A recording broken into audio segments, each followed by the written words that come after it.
South India shopping mall the wedding మంత్ర సరికొత్త wedding collection south India shopping mall. ప్రపంచ దేశాల్లో భారతదేశానికి ఒక ప్రత్యేకత ఉంది. అది వ్యవసాయ దేశం. 180% భూమిని నమ్ముకున్న రైతు కూలీలు ఈ దేశంలో బ్రతుకుతున్నారు. 1971లో అప్పటి ప్రభుత్వం సోషలిజం నినాదంతో ల్యాండ్ సీలింగ్ యాక్ట్ పెట్టింది. 100 ఎకరాలున్న భూస్వాములు తెల్లవారేసరికి మామూలు మధ్యతరగతి కుటుంబంగా మారిపోయారు. సీలింగ్ యాక్ట్ ప్రకారం మిగిలిన 18 ఎకరాల పొలం తుఫాను తాకిడికి దళారుల దోపిడీకి గురై అప్పుల పాలై చితికిపోయిన ఒక కుటుంబ గాథ ఇది. ఏంటయ్యా ఉన్న పొలం రమ్మన్నా? కూర్చో. చిన్న షాకింగ్ న్యూస్. ఏంటది? కేంద్ర ప్రభుత్వం వాళ్ళు పొలానికి సీలింగ్ యాక్ట్ పెడుతున్నారంట. మూడు పెళ్ళాలకు కలిపి 18 ఎకరాల కన్నా ఎక్కువ ఉండకూడదంట. అమ్మో, అయితే నా 30 ఎకరాల్లో 12 ఎకరాలు పోయినట్టనా? ఏడవకయ్యా, దానికి మన ఎంపీ గారు చిన్న చిటకా చెప్పాడు. నాకున్న పొలంలో మా చుట్టాల్లో 5 విధవరాళ్ళకి 18 ఎకరాలు చొప్పున రాసేయమన్నాడు.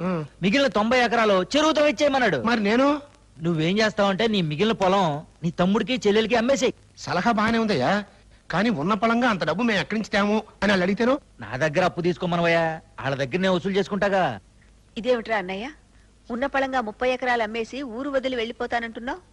ఏం చేయమంటావు చెల్లమ్మా, నాకు వ్యవసాయం కలిసి రావట్లా, అందుకని. అట్టెందుకు, రాజకీయాల మీద మోస్తూ పట్టణం వెళ్తున్నానని చెప్పొచ్చుగా. అట్టాగే అనుకోండి. నువ్వు గాని అమ్మా, ఇదిగో.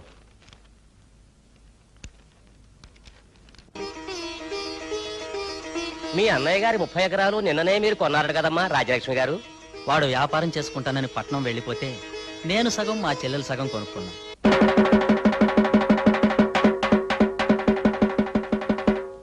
ఇందు మూలంగా 50 మంది ప్రజానీకానికి తెలియజేయందేమనగా, కేంద్ర ప్రభుత్వం భూ పరిమితి చట్టం తెచ్చింది. దీని ప్రకారం భార్యాభర్తలిద్దరికి కలిపి 18 ఎకరాల మాగాని గాని 36 ఎకరాల మెట్ట గాని ఉండొచ్చు. మిగతా భూమిని ప్రభుత్వానికి అప్పగించవలసిందిగా 50 మందికి తెలియజేయడం ఏందో. ఎంత మోసం! జగన్ గాడి సంగతి తెలిసే నిన్న మనకు అమ్మేశాడన్నమాట. సొంత చెల్లి తమ్ముడు అని ఆలోచించకుండా ఎంత అన్యాయం చేశాడు. అంటే మీరు కొన్న 30 ఎకరాల మాగాడితో పాటు మీకున్న పొలం కూడా ప్రభుత్వం తీసేసుకుంటుందన్నమాట.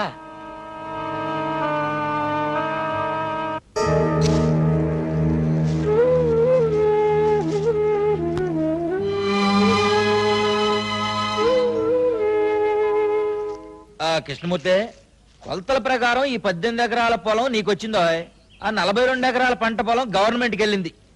నీ బావ దగ్గర నువ్వు పొలం కొనడానికి నా దగ్గర అప్పు తీసుకున్న మొత్తం తీర్చడానికి ఈ 18 ఎకరాల్లో ఇంకొక 8 ఎకరాలు అమ్మాల్సి ఉంటుంది అనుకుంటా.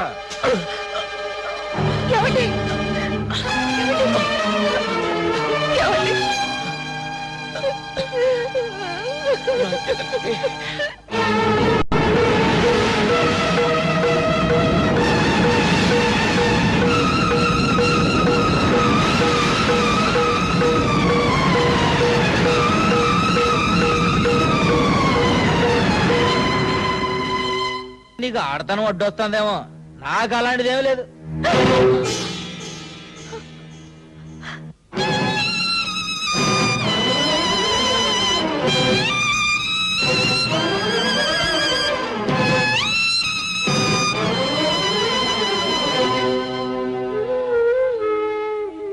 వెళ్ళండి బాబు.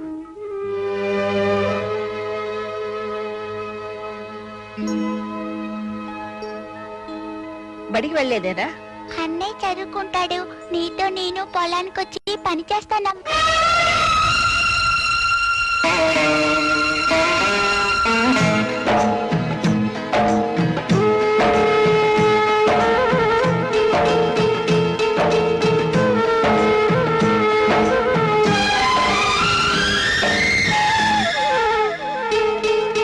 నేలమ్మను నమ్మిన మనుషుల్లారా, భూదేవిని కొలిచే బొమ్మల్లారా, ఎండిన గుండెలు పిండుకొని ఎర్రని ఊపిరి ఆర్చుకొని నూర్చిన ఫలితం దోచుకొనే దోపిడి మూకల రాజ్యంలో ఏమైపోవాలి, ఏ దేవుడి నడగాలి? నేలమ్మను నమ్మిన మనుషుల్లారా, భూదేవిని కొలిచే బొమ్మల్లారా.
చూడు పేపర్ సుబ్బారావు, నీకు నోరు దూలగా ఉంటే రాజీవ్ గాంధీని ఎవరు ఎట్టా చంపారో చెప్పుకో, విపి సింగ్ ని ఎవరు ఎట్టా దింపారో చెప్పుకో.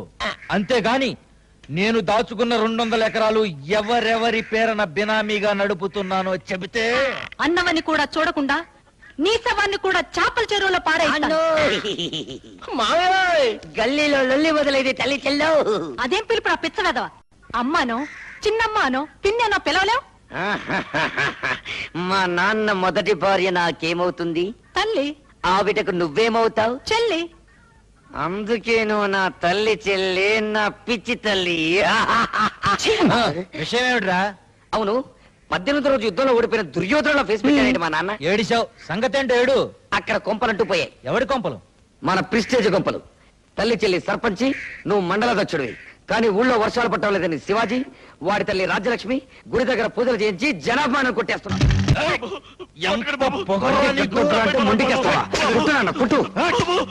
నా పెళ్ళం మాటకే ఎదురు చెబుతావురా నా యాల దొరను పట్టుకుని? దొర ఎవడికి దొర? దొర అని పిలిపించుకున్న తెల్లోడు దేశం దాటిపోయి 45 ఏళ్లయింది. కొత్తగా దొర అని పిలిపించుకోవాలని నీకెందుకయ్యా మోజు? భీముడా, నువ్వు ఆగరయ్యా. పారిపోయే మనిషిని కుక్క తరుముద్ది.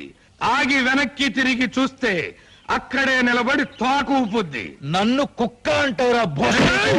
వద్దు, నువ్వు ఉన్న శర్నాకోలు దెబ్బలు కొట్టావనుకో, పాపం పేదోణ్ణి కొడుతున్నారని ఊరి జనం జాలి పడతారు. అదే నేను తిరిగి ఒక్కటిచ్చాననుకో, నీ బతుకు ఆల్ ఇండియా రేడియో అయిపోద్ది. రారా దానియేనా? నా కొడక, 25 ఏళ్ళుగా మీ దగ్గర పాలేరుగా బతుకుతున్న నా ముఖం చూసాండి, వదిలేండి దొరా. అన్ని మాట్లాడుతుంటే ఎలా మన్నించమంటావరా? తిరిగి ఎర్రి మాటలు మాట్లాడుతున్నాడమ్మా. నేను బుద్ధి చెప్పుకుంటానమ్మా. ఈ పాలికాన్ని వదిలేండి దొరా. లేడు. ఏదైనా జాకెట్ కుట్టడం, అయ్యో, వీళ్ళు పట్టడం లేదు. కొలతలు సరిగ్గానే తీసుకున్నానే. తీసుకుంటే ఎందుకు పట్టడం లేదు? ఎందుకమ్మా అలా ఖర్చుకునేదాలాగా విరుచుకు పడతావు? ఇందులో ఏదో మిస్టేక్ జరిగింది. టింగ్ టింగ్. రాత్రి నువ్వేం కొడుతున్నావు? పప్పు దోసకాయ. అది అక్కడే ఇరుక్కుంది. టోటల్ గా మొత్తం పాయింట్ అంతా. పప్పు దోసకాయ కూరకి నా జాకెట్ గుండెలు పట్టపోవడానికి ఏమిటి సంబంధం? ఉంది. బాగా ఇష్టం కదా, నీ లెవెల్ వేసుకొని తినుంటారు. గ్యాస్ పైకి తినండి, కొలతలు తేడా వచ్చినాయి. సాయంకాలం వరకు చూస్తాను. గ్యాస్ దిగాక గుండెలు పట్టలేదనుకో, నీ గుండు కొట్టిస్తా. ఏంటంటే మీ ఇష్టం వచ్చినట్టు మాట్లాడుతున్నారు. గుండు కొట్టించుకోవడానికి మాకు అవతల పెద్ద తిరుపతుంది, తప్పితే చిన్న తిరుపతుంది. ఇంట్లో బంగాళదుంపలున్నా? ఉన్నాయి. అయ్యంటే మీకు ఇష్టమేనా? బాగా ఇష్టం. ఆహా, బాగా ఇష్టం కదా ఇంత బంగాళదుంప కూడా తిన్నారనుకోండి, డబల్ గ్యాస్ పెరిగిపోతే పై గుండెలు పట్టుపడి పగిలిపోతాయి. వెళ్ళండి. రే చూస్తావేంట్రా? Second candidate బిలు.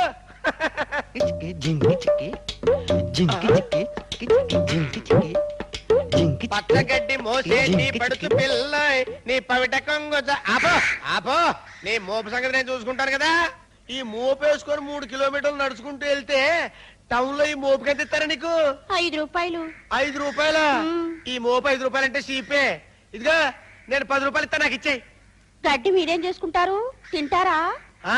పక్కేసుకొని పడుకుంటాను. నీకెందుకో ఇసుకలే. సరే. అదా ఎక్కడికి రా నువ్వు? అది దింపడానికి. ఏంట్రా నువ్వు దింపేది? పచ్చగడ్డి 10 రూపాయలకే పడుచు పిల్ల. నేను దింపుతా కదా. అదే ఈ ఎర్ర బుజ్జి పుట్టింది నల్ల భీముడు కోసం. ఎవడన్నా చెయ్యెత్తే నేను చెయ్యేసింది అందుకు కాదు, పండగ వస్తుంది కదా, కొత్త జాకెట్ కుడదామని. అందుకన్నమాట. ఇదిగో తీసుకెళ్ళి. బావా, ఈ వంకాయకి దారాలు కట్టి గుత్తి వంకాయ వేపుడు చేస్తే ఉంటుంది, స్వర్గం కనపడుతుందనుకో. సరే వండించుకోపో. ఈయనెక్కడ దొరికాడండి బాబు?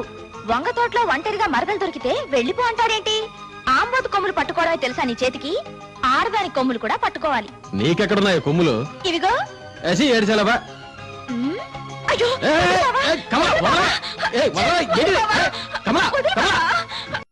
వదులు బావా. నొక్క బాగు బావా.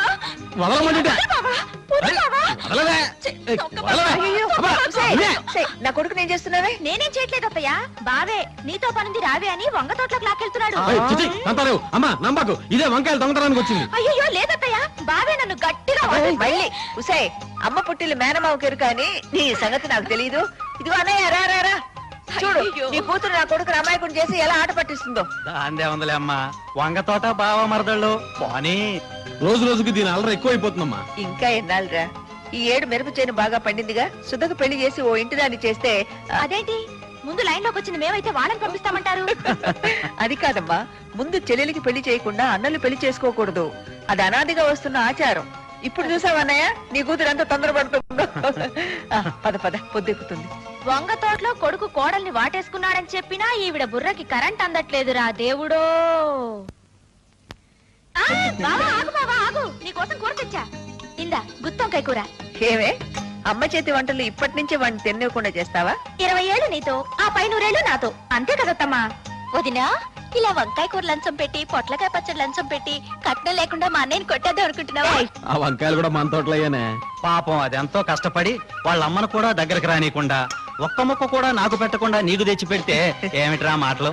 వంకాయ కంటే ముందు దాని గుండెకాయ ముదిరిపోతున్నట్టుందన్నయ్య. అమ్మయ్యా, నా లైన్ అర్థం చేసుకున్నారు, ఇక మీ లైన్ అర్థం చేసుకుంటే మంచిది. అబ్బా ఉప్పు కషం, వంకాయ కూర వండడం కూడా రాని పిల్ల నాకొద్దు బాబోయ్. అబద్ధం, నేను తిని చూసా. చూసావా ఎవరికి పెట్టలేదంది తనే తిందట. శబరి కూడా రావుడికి రుచి చూసే పెట్టినట్లేరా? ఎందుకని అన్నయ్య, సుధ పెళ్లితో పాటు వేళ పెళ్లి కూడా జరిపించడం మంచి. అబ్బా, ఈ చర్యకు అర్థమేమిటి?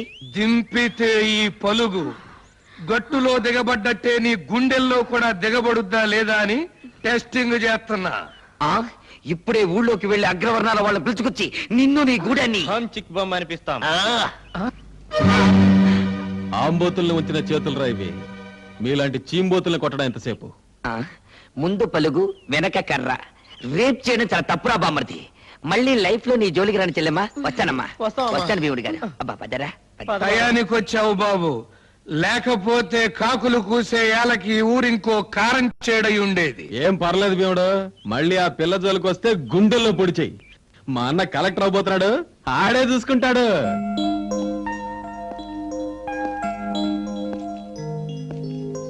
హాయ్ బావా. హలో. రారా, మంచి టైంకి వచ్చావు. టిఫిన్ చేద్దాం. అంటాలు టిఫిన్ రెడీ చెయ్యి. అవునమ్మా, సంపాదించడానికి కొందరు పుడతారు, ఆ తినటానికి ఇంకొందరు పుడతారు. ఏంటి బాబు అట్టా చూస్తున్నావు? 20 ఏళ్ళగా వీళ్ళ అమ్మగారు పోయిన దగ్గర నుంచి ఇంటిని వీళ్ళ నాన్నగారిని కనిపెట్టుకుని ఉంటున్నాను. అర్థమైందిలే బాబు, ఏమిటి ఈ పిగరేలా మాట్లాడుతుందనా? అబ్బో, అప్పట్లో ఈ పిగరే వేరు. వంట మనిషిగా వచ్చి ఇంటి మనిషిని అయిందాన్ని.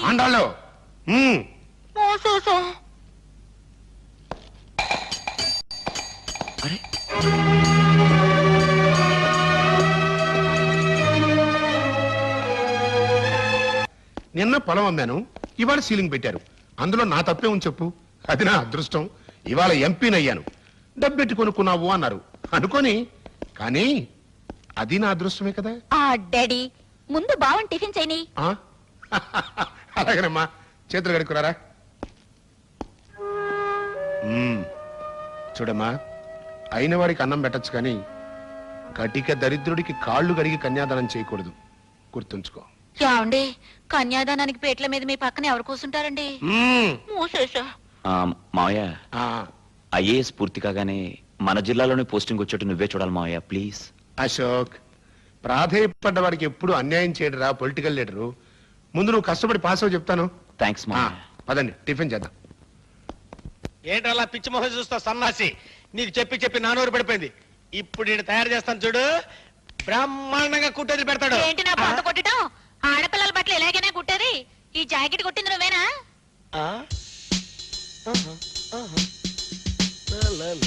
టింగ్ టింగ్ టింగ్ టింగ్. ఇది మనం కుట్టిందే. అదే బుద్ధుండి కొట్టావా అని అడుగుతున్నాను. అదేంటండి అలా మాట్లాడతారు? ఎవరట్టా కుట్టమంటే అట్టా కుట్టడానికే మేము ఇక్కడ కొట్టు పెట్టాం. మీ చెల్లెలు ఊపుకుంటూ వచ్చి యుద్ధ భూమిలో విజయశాంతి టైప్ లో కుట్టమంది. కింద ముక్క పైన 2 ముక్కలేసి లైఫ్ ఇచ్చి కుట్టా. అవునక్క, నేనే కొట్టమన్నాను. నన్ను ఆరమయ్యవే. ఏదో తెలుసో తెలియకో చిన్నపిల్ల కొట్టమంది అనుకో, రేపు బండి చక్రంలో సిల్క్ స్మిత్ లాగా కొట్టమంటుంది, కొడతావా? సిల్క్ స్మిత్ ఏంటంటే ఆది మానవులో లేడీస్ వేసుకుంటారు చూడండి, ఆకెట్టి తోలు మొక్కెట్టి కుడతామండి. నలభీముడి తీసుకొస్తుంది.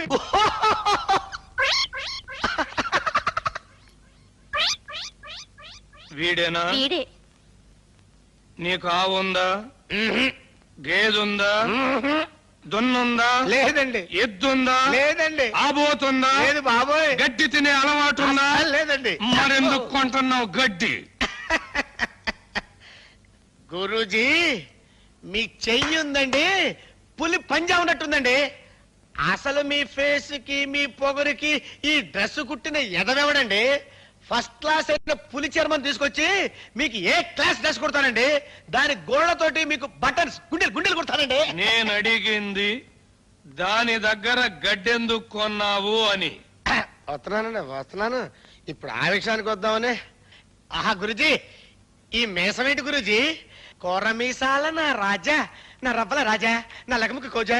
ఆహా, మీసాల మీద నిమ్మకాయలు నిలబెడతారని విన్నాను కానీ మీ మీసాల మీద దబ్బకాయలు నిలబెట్టండి. రే దబ్బకాయలు తీసుకురా, దబ్బకాయలు. నేను అడిగింది దాని దగ్గర గడ్డెందుకు కొంటున్నావు అని. అయ్యే బాబోయ్, మీరు ఆ గడ్డి విషయం మర్చిపోరా అండి?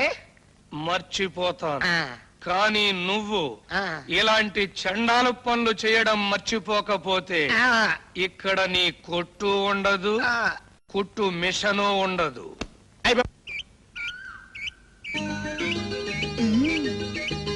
బావా బావా బావా బావా. అబ్బా ఏంటి నేను ఆ చేలో చాలా పనుంది, తొందరగా చెప్పే. అమ్మో, నీ ఎద్దు కూడా నీలాగే బాగా బలిసింది. బలిసింది నాకు కాదులే, నీకు. అది సరే, మోచేత్తో కొబ్బరికాయ కొడతావటగా నువ్వు? అనుమానమా? ఇందా కొట్టు చూద్దాం.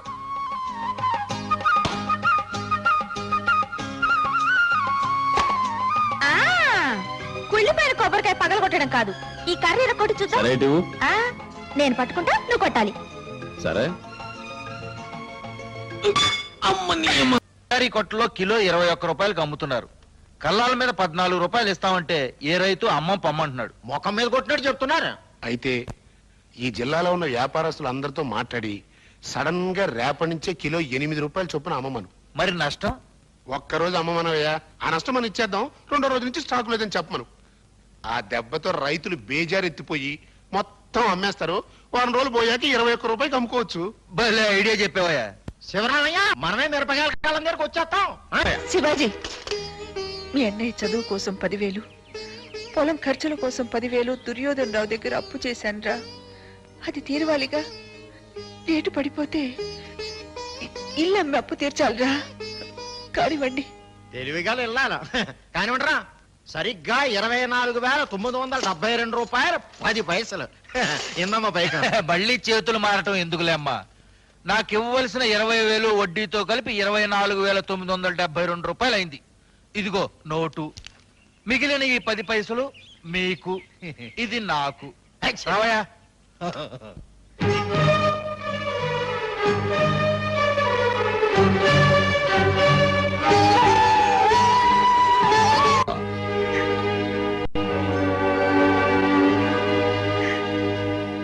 నాగలితో ఈ 4 దిక్కుల ఆకలి తీర్చే శ్రామికులు, కాబడి గింజల గంజి నీళ్లకే నోచక ఏడ్చే పామరులు, రాపిడి గుండెల నెత్తులు చెమటై రాసులు కడితే ఆ రాసుల కష్టం కాసుల కాపులు పొడుచుకు తింటే ఏమైపోవాలి, ఏ దేవుడి నడగాలి? నేలమ్మను నమ్మిన మనుషుల్లారా, భూదేవిని కొలిచే బొమ్మల్లారా. Many many happy returns of the day. Thank you. ఏంట్రా, నా కూతురు బర్త్డే రోజున నా దొడ్డో పూసిన పువ్వే కోసుకొచ్చి హ్యాపీ బర్త్డే టు యూ అంటావా? సిగ్గులేదు. దాన్ని కోరుకున్నోడివి కనీసం 5,000 రూపాయలు పెట్టి దాని చిటికిన వేలికి ఒక ఉంగరం తొలగచ్చు కదా. ఇప్పుడే మా ఊరిలో తీసుకొస్తాను మావయ్య. ఏంటి, నా కూతురికి 5,000 రూపాయలు పెట్టి ఉంగరం కొంటానని చెప్పి మీ అమ్మ దగ్గర డబ్బులు తీసుకొస్తావా? నిన్నే మిరపకాయలు అమ్మారంట, ఇంట్లో డబ్బు ఉండే ఉంటుందిలే. సరే, ట్రై చెయ్యి. కానీ సూర్యుడు అస్తమించే లోపు తీసుకురావాలి. తెస్తాను మావయ్య. ఇప్పటికిప్పుడు 5,000 రూపాయలు తెమ్మంటే ఎలా? మిరపకాయలు అమ్మారుగా. అమ్మిన డబ్బు 10,000 నీ చదువు కోసం చేసిన అప్పుకి, 10,000 పొలం కోసం చేసిన అప్పుకి, మిగతాది వడ్డీకి సరిపోయింది. నేను మిమ్మల్ని లెక్కలు అడగలేదు, డబ్బు అడిగాను. లేదని చెప్తున్నానుగా. చదువు ఆపేయమంటావా? నా కొడుకు కలెక్టర్ కాబోతున్నాడు, నువ్వు ఊరంతా డప్పేశావు. ఇప్పుడు అది మానేసామంటావా? అదేంట్రా అట్ట మాట్లాడతావు? అక్కడికి మీ అమ్మ తమ్ముడు గొడ్డు చాకరీ చేసి ఆ గొడ్డునే అమ్మేమను. అంటే ఎడ్లు బండి అమ్మేస్తే 5,000 వస్తాయిగా. అమ్మేస్తే నీ తమ్ముడు ఒక్కాడి నువ్వు ఒక్కాడి మెడ మీద వేసుకుని అరక దున్నుతారా? కమలా, చిన్నపిల్లైనా అది న్యాయమే చెప్పిందిరా. మన కుటుంబం ఆధారపడింది వ్యవసాయం మీద, వ్యవసాయం ఆధారపడింది కాడి జోడు ఎద్దుల మీద. అది అమ్మేసి ఏం చేద్దామని? ఏమో నాకు తెలీదు. అవమానంతో బతికే కంటే ఆత్మహత్య చేసుకోవడం మంచిదనుకుంటే నీకు కనిపించేది కలెక్టర్ కొడుకు కాదు, శవమైన కొడుకు. ఇంత చిన్న విషయానికి అంత మాట ఎందుకులేరా అన్నయ్య? ఎడ్లు బండి అమ్మేస్తాను. పండిన పంట చేలో దోపిడీకి గురవుతూ ఉంటే దోచుకునేవాడిని దళారి అని పిలుస్తారు. తమ్ముడు శ్రమను నువ్వు దోచుకుంటూ ఉంటే నిన్నేమని పిలవాలిరా?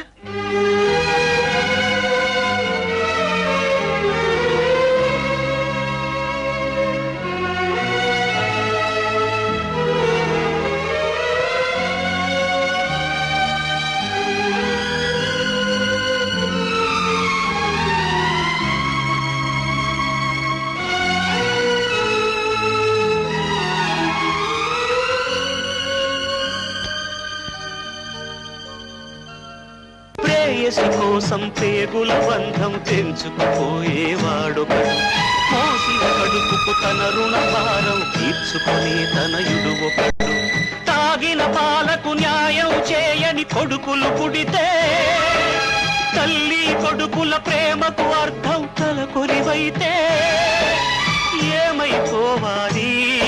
ఏ దేవుడి నడగాలి? నేలమ్మను నమ్మిన మనుషుల్లారా, భూదేవిని కొలిచే బొమ్మల్లారా.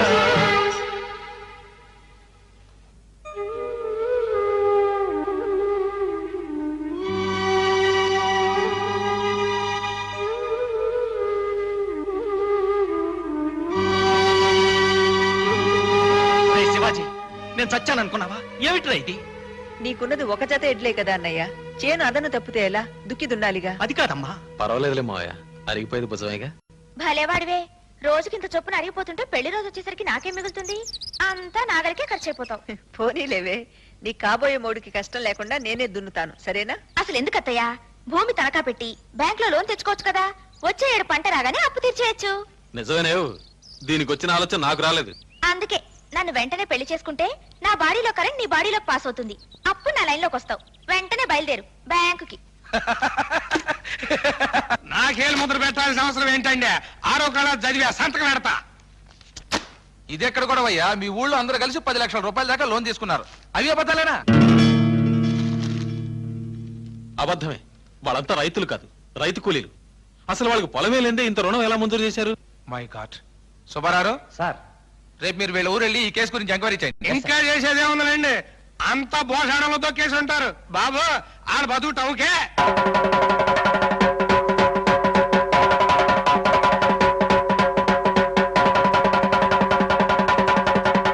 చేసిన తప్పుడు పనికి జనం దంతారని పోలీసులు తోడు తెచ్చుకున్నారండు. నోర్మోయ్, మూసుకోవాల్సింది నువ్వు. ఓటుకి 100 చొప్పున కొని సర్పంచిగా ఎన్నికై ఊళ్ళో వాళ్ళని కాటేయాలనుకుంటున్నావా? రాజ్యలక్ష్మి, నీ అమ్మ తరఫా నీ అబ్బ తరఫా ఏకవచనంతో పిలుస్తున్నా. మరేమని పిలవమంటావు? అమ్మగారు అని పిలవాలా? నీకు అమ్మగారు అని పిలుచుకోవాలనిపిస్తే పిలుచుకుని చూడు. చూడు, ఇవాళ సర్పంచ్ సీట్ లో కూర్చుని ఊళ్ళో జనాన్ని మోసం చేసి 10 లక్షలు తెచ్చిన మాట నిజమో అబద్ధమో తేలిపోవాలి. మహంకాళి గారు, ఏమిటి గొడవ? జరిగింది ఏమిటి చెప్పొచ్చుగా? నేను డబ్బు తీసుకున్న మాట నిజమేనండి. పతివ్రత ఒప్పేసుకుంటాను. నువ్వు నోరుమీరా. ముందు ఆవిడ తెరవమానండి. ఎన్నో రోజులుగా ఊళ్ళో పశువుల ఆసుపత్రి కట్టిద్దాం అనుకున్నాను, లైబ్రరీ పెట్టిద్దాం అనుకున్నాను, కానీ ఎవరిని కలిసి రానివ్వటం లేదు. అందుకని మా సెల్లులే అందరి పేరున రుణాలు తీసుకుని ఈ గ్రామాభివృద్ధి కోసం. సుబ్బారావు గారు మూసుకోండి. విధవరాళ్ల పేరుతో 90 ఎకరాలు దాచుకున్న వేళకి గ్రామాభివృద్ధి. దాచుకున్న 10 లక్షల రూపాయలు మర్యాదగా తిరిగి ఇవ్వకపోతే గ్రామాభివృద్ధి ఎలా ఉన్నా దేహాభివృద్ధి మాత్రం బాగా జరుగుతుంది. నేను నిన్నే కొత్తగా కొన్నా. అందరూ రెచ్చిపోయి మాట్లాడాల్సిన పని లేదు. మేం మంచి అనుకున్నది మీరు చెడు అనుకుంటున్నారు. సరే, ఏం చేస్తాం? ఆ 10 లక్షలు బ్యాంకులో కట్టేస్తాం. దేవుడిదే రెండిదే, చెంపలేసుకో. ఆయన మాత్రం తక్కువ తిన్నాడేంటి? లెఫ్ట్ సైడ్ పెళ్ళాం, రైట్ సైడ్ పెళ్ళాం. చెంపలేసుకుని దేవుడికి దండం పెట్టుకో.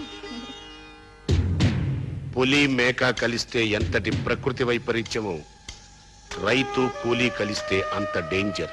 వాళ్ళు పాలు నీళ్ళలా కలిసిపోయారండి. విడగొడదాం. అవును, ఇప్పుడు నాట్ల సీజన్ కదా? అవును. మీ ఊళ్ళో ఉన్న లేబర్ నందరినీ పిలిచి విధవరాళ్ల పేరుతో ఉన్న 90 ఎకరాల్లో ఇంకొక చేపల చెరువు తవ్వించు. వాళ్ళు మా దగ్గర పనిచేయడానికి ఎందుకు వస్తారు? జరిగింది మర్చిపోతారేంటి? మర్చిపోతారు. 5 ఏళ్లు అన్యాయం చేసి ఎలక్షన్ రోజున 100 నోటు చేతిలో పెడితే మర్చిపోయి మతిపోయి మమ్మల్ని ఎన్నుకోట్లా? తవ్వించామనుకో మాకేమిటయ్యా లాభం? మీ ఊళ్ళో లేబర్కి కూలీ ఎంత? మగాడికి 25, ఆడదానికి 12.5.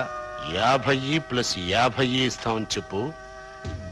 రైతులకి కూలీలకి మధ్యన కురుక్షేత్రం మొదలవుతుంది. ఆడోళ్ళు మగోళ్ళు అందరూ ఎక్కారంట్రా? అందరూ ఎక్కారు, నువ్వు రారా. దేవుడు, ఇది చాలా అన్యాయం. వాళ్ళందరినీ ట్రాక్టర్ దిగమని. అడ్డులే లేవరు. లేవకపోతే గుద్దుకుంటూ వెళ్తాం. కొత్తటం ఎందుకు? తొక్కుకుంటూ వెళ్ళు. రేయ్ పోనివరా. తల్లి చెల్లో మళ్ళీ గల్లీలో లొల్లి మొదలైంది. ఉంటా. నువ్వెక్కరా? అన్నయ్య, దుర్యోధనరావు, ఏమిటి ఘోరం? ఘోరం ఏంటి? నాకేదో పంట దిగుబడి సరిగ్గా లేదని 90 ఎకరాలు చెరువు తవ్వించుకోవడానికి కూలాళ్ళని తీసుకెళ్తా అంటే నీ అన్న అడ్డంగా పడుకున్నాడు. ఏంటి? నీ కూలీలను నేను తీసుకెళ్తున్నానా? మన పొలంలో వరి నాట్ల కోసం ఈ కూలీలందరినీ నేను మాట్లాడానమ్మా. ఎరా భీముడు? ఏమయ్యా భీముడు, కూలీలకు లీడర్ నువ్వే ఇలా చేయటం ఏమైనా న్యాయంగా ఉందా? నిజమేనండి. ఈయనేమో 10 కాడికి ఇస్తానన్నాడండి. ఈయనేమో మొగోడికి 50, ఆడదానికి 50 ఇస్తానన్నాడండి. పేదోళ్ళం కదా, మేము పొట్టకుడి కోసం చూసుకోవాలి కదా, అందుకే ఎక్కమన్నా. ఈ లోగానేమో మీ అన్నగోరు గాంధీ గారు ఎవరో సత్యాగ్రహం మొదలెట్టాడు. భీముడు, నిన్ననేగా కూలీ రైతు చేతులు కలిపి వీళ్ళ దోపిడి బయట పెట్టాం. కూలోడు రైతు చేతులు ఎక్కడ కలుపుతారులే అమ్మా. అదే నిజమైతే ఇన్నేళ్ళ సంవత్సరాలుగా రైతు ఊళ్ళో ఎందుకుంటున్నాడు, మా కూలోడు గూడెంలో ఎందుకుంటున్నాడు? మీరేమో చేలో పంటతో హాయిగా బతుకుతున్నారు, మేమేమో కూలి డబ్బులతో పచ్చులు ఉంటున్నాం. రేటు పెంచితే వెళ్తే తప్పేంటండి? చాలా చక్కగా అడిగావు భీముడు. తేడాలు అంతవరకే చూసావు నువ్వు. ఇంకా ఉన్నాయి. కిలో బియ్యం మీకు 3 రూపాయల 50 పైసలకి ఇస్తుంటే తెల్ల బట్టలు వేసుకున్న పాపానికి మాకు 7 రూపాయలకి ఇస్తున్నారు. తుఫాన్లో మీ గుడిసెలు పడిపోతే ప్రభుత్వం పరిగెత్తుకొచ్చి మీకు డబ్బు సాయం చేస్తోంది. మా పెంకుటిల్లు పడిపోతే మంగళసూత్రాలు తాకట్టు పెట్టి మా ఇళ్లు మేమే బాగు చేసుకుంటున్నాం. మీ వాళ్ళు చదువుకోవాలంటే ఉచిత విద్య, మేం చదువుకోవాలంటే డొనేషన్లు కట్టాలి. మీ వాళ్ళ కోటాల ఉద్యోగం వస్తుంది, మా వాళ్ళు టోటల్ గా ఆత్మహత్యలు చేసుకుంటున్నారు. అన్యాయం మీకే కాదు భీముడు, 40 ఏళ్లకు పైగా మాకు జరుగుతోంది. మీకు 40 ఏళ్లకు పైగా జరుగుతుందమ్మా, మాకు 40 వందల ఏళ్లకు పైగా జరుగుతుంది. వర్గ పోరాటం ఉండాలని నేను కోరుకుంటాను. కానీ 5 ఎకరాలు 6 ఎకరాలు ఉన్నా మాలాంటి సన్నకారు రైతుల్ని శత్రువులుగా చూడకండి. ఒక విధంగా మధ్య తరగతిలో బ్రతుకుతున్న మా ఆదాయం కంటే మీ ఆదాయమే ఎక్కువయ్యా. ఇప్పుడు ఈ చెరువు తవ్విస్తున్నది మీ మీద ప్రేమతో కాదు భీముడు. సీలింగ్ యాక్ట్ ప్రకారం మీలాంటి పేదవాళ్ళకి రావాల్సిన పొలాన్ని చెరువుగా మారుస్తున్నాడు. వారిని దుర్యోధన రావు, నీ బుర్రలో ఎంత లోడింగ్ ఉందయ్యా? ఎదవాడోళ్ల పేరున పొలం ఎట్టి మా నోళ్లు కొట్టి మళ్ళీ మా చేత చెరువుతో విత్తనాలా? వారి దిగండ్రా శివరావు గారు. రేపు పొద్దున్నే పేపర్లో నీ ఫోటో పడిపోతా చెప్తానా? ఎన్నికల్లో గెలవడం తప్పితే ప్రజల సమక్షంలో గెలవడం ఈ నాన్నకు అలవాట్లేదు. ఇతన్ని నాన్న అంట కట్టి ఆ పక్కింటి వాడు నాన్న అంట పెట్ట. తల్లి చెల్లి. అశోక్, ఇప్పుడు నువ్వు కలెక్టర్ కాబోతున్నావురా. కాళ్ళకు దండం పెట్టకూడదు, కాళ్ళు పట్టించుకోవాలి. అబ్బా, స్వీట్ కాదే, స్వీట్ స్వీట్. అదేలేండి, స్వీట్ స్వీట్. ఇంకా నయం, సీట్ సీట్ అన్నావు కాదు. డాడీ, అత్తయ్య వాళ్ళతో పెళ్లి విషయం. అశోక్, ఇప్పుడే మన ఊరు వెళ్ళి మంచి ముహూర్తాలు ఎప్పుడున్నాయో పంతులు గారిని కనుకొద్దాం. అలాగే మావయ్య, పదండి. కమలా, కమలా, హారతి పళ్ళ రెడీ. నీ పెద్ద కొడుకు రాగానే గిరిగిరా తిప్పి చంపేమని కొడతాను. రెడీ, బొండాలు రెడీ. అయ్యో అయ్యో, ఈ సుధా ఎక్కడికి వెళ్ళింది? ఇంతవరకు కళ్ళ పెట్టలేదు, ముగ్గు పెట్టలేదు.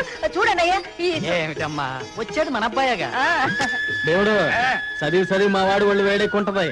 ఈ కొబ్బరి బండ వాడి కడుపుల మంట చలాచాలే, నీ గుమ్మడికాయ ఊరాళ్ళ కంటి మంట చలాచాలే. నేనే కొబ్బరి బొండాలు తాకుండా చదివాను కదండి, ఆరోగ్యాలా?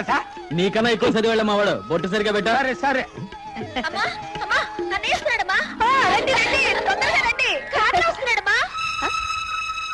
కారులోనా?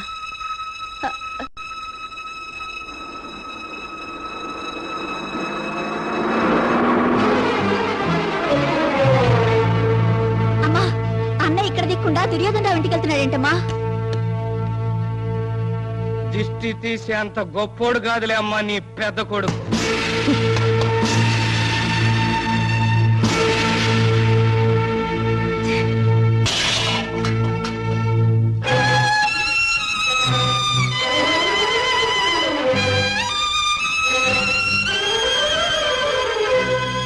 రాజలక్ష్మి, చేలో పడ్డ చేజారిపోతే కన్నీళ్లు పెడతాం, కడుపు పడ్డ చేజారిపోతే. మంచి కొడుకు చెడిపోతే ఏడవాలి గాని చెడ్డ కొడుకు చేజారిపోతే బాధపడటం దేనికమ్మా?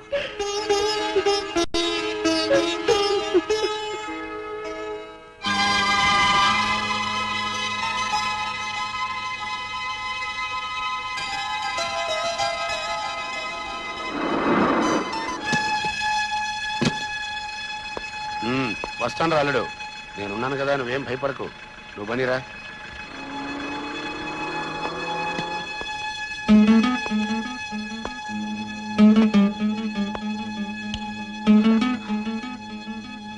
లైట్ వేసుకోలేదే? ట్యూబ్ లైట్ లా వెలిగే నువ్వుండగా దేనికని? కమల, ఇప్పటిదాకా ఎక్కడున్నావురా? దుర్యోధనరావు మా ఇంట్లో. మావయ్య, మీ అమ్మకు అన్న, మీ నాన్నకు బావ.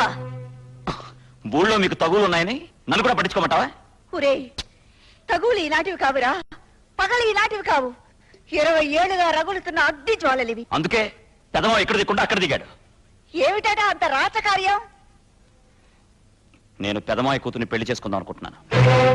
పెళ్ళ వస్తాన్రా అల్లుడని నోరారా ఇప్పుడు కూసిపోయాడే, వాడేరా ఈ కుటుంబం ఇలా అవటానికి కారణం. 10 జతల ఎడ్లతో 25 మంది పాలేళ్లతో జమీందారు కుటుంబంలా వెలుగుతున్న ఈ ఇంట్లో ఈ రోజు దీపం వెలకపోవడానికి వాడేరా కారణం. ప్రభుత్వం పెట్టిన సీలింగ్ యాక్ట్ రేపు వస్తుందనగా ఈ సాయంత్రం లోపు తన పొలాన్ని మా ఇద్దరికి అమ్మి సొమ్ము చేసుకుని మనల్ని పాపర్లు చేసిన వ్యాపారి రావాడు. ఇదెక్కడి న్యాయమని మీ నాన్న అడగటానికి వెళ్లారు, రెచ్చగొట్టారు. ఆవేశంలో మీ నాన్న తిరగబడితే హత్యా ప్రయత్నం మీద అరెస్ట్ చేశారు. తిరిగి వచ్చి జనాన్ని తీసుకువెళ్లేసరికి మీ నాన్నగారు స్టేషన్ లో లేరు. ఏమయ్యారని అడిగితే పారిపోయారని పోలీసులు చెప్పారు. నిజంగా పారిపోయారు, పోలీస్ లాకప్ చావుల చరిత్రలో ఒక పేజీగా తిరగబడిపోయారు. ఇంతవరకు తెలియదురా. నేను ముత్తైదువునో విధవరాలునో నాకు తెలియదురా. ఈ పసుపు తాడు నా మెళ్ళలో ఉండొచ్చో